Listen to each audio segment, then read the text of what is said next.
Bitcoin atinge o menor valor desde 2024. É negociado a menos de 65 mil dólares. É o menor patamar desde que Donald Trump assumiu o poder.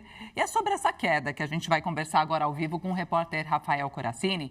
Já vai se conectar aqui com a nossa audiência. Eu sei que o Rafael tem se debruçado, acompanha muito de perto nessas movimentações. Então, Rafa, muito bom dia. Que bom contar contigo aqui ao vivo no Real Time. Como explicar essa queda de 24% da cotação desde o início do ano, e o ano acabou de começar, né? Apesar do super apoio público de Donald Trump às criptomoedas. Oi, Nath, bom dia para você e para quem nos acompanha. Olha, o apoio de Trump às criptomoedas surtiu um efeito positivo, mas isso teve prazo de validade, né? Até pelo menos outubro desse ano, outubro do ano passado, a gente teve um resultado positivo para as criptomoedas. Depois houve um mergulho, principalmente do Bitcoin, e uma perda de valorização considerável, né? 50% de queda em cerca de 6 meses. Então, uma perda considerável de valor que fez com que a moeda baixasse até os 65 mil dólares no seu pior momento desde 2024. Inclusive, para explicar um pouquinho o comportamento do Bitcoin, a gente precisa voltar um pouquinho no tempo, lá para o ano de 2024. E a gente tem acompanhado, né, ao longo de vários anos já, o comportamento do Bitcoin. Ele sempre é comparado ao ouro, perdão. E dizia-se que o Bitcoin seria o ouro digital. E até 2024 a gente teve alguma semelhança, né? Esses dois ativos subiram em compasso parecido, né?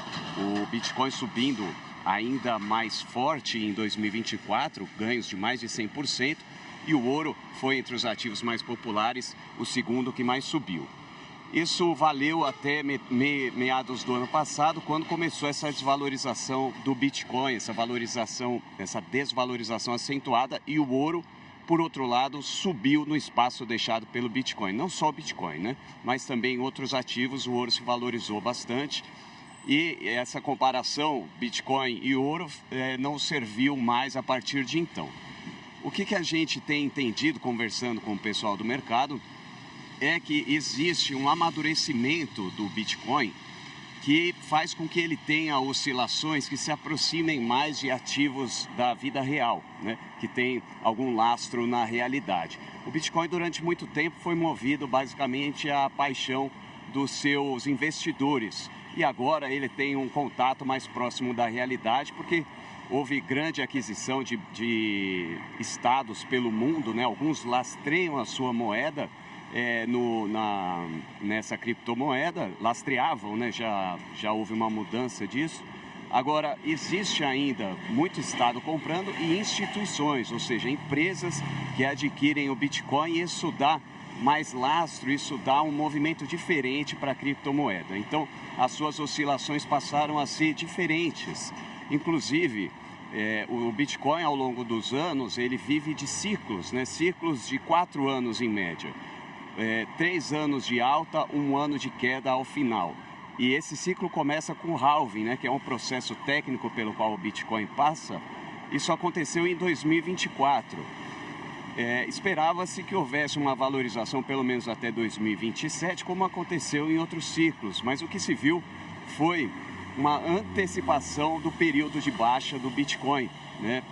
1 ano depois, ou nem isso, 1 ano depois do halving, um pouquinho menos, teve o começo da queda do Bitcoin, o chamado inverno cripto, que reduziu em 50% o preço da criptomoeda.